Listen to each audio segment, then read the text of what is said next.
நான் வந்து தமிழக மக்கள் முன்னேற்றக் கழகம் திண்டுக்கல் மேற்கு மாவட்ட செயலாளர் முத்துரத்தினவேல். திண்டுக்கல் வேடசந்தூர் பகுதியில் பல்லவா மில்லில் வந்து வெளிமாநில தொழிலாளர்கள் தொடர்ந்து வஞ்சிக்கப்படுறதா தகவல் இருந்தது. இன்றைக்கி வந்து ஆசிக் அப்படின்ற தம்பி எனக்கு கொடுத்த தகவல் அடிப்படையில் நாங்கள் வந்து இங்கே மில்லோட மேனேஜ்மெண்ட்டை பேசும்போது அப்படி ஒரு தகவலே இல்லை. நாங்கள் காவல்துறையும் வந்து பேச்சுவார்த்தையெல்லாம் நடத்தி அதில் எந்த முடிவும் எட்டப்படலை. இறுதியாக நாங்கள் அந்த 10 பேரை வெளியே அனுப்புகிறோம் அப்படின்னு சொல்லி அனுப்புகிறாங்க. இன்னும் சம்பளம் வரல. அந்த பொண்ணுங்களுக்கும் பசங்களுக்கும் மெடிக்கல் எதுவும் செஞ்சு தரல. உணவு வசதி சரி கிடையாது இங்கே.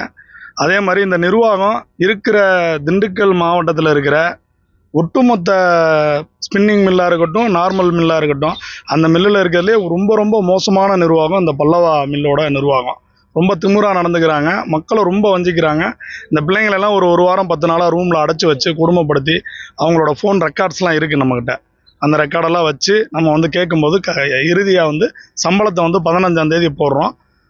அது நீங்கள் போடலைன்னா அதுக்கப்புறம் நீங்கள் மேல் நடவடிக்கை எடுங்க அப்படின்னு சொல்லி இப்போ ஒரு கடும் போராட்டத்துக்கு அப்புறம் இந்த 10 பேரை மீட்டுட்டு வந்திருக்கோம் தமிழக மக்கள் முன்னேற்ற கழகத்தின் சார்பாக.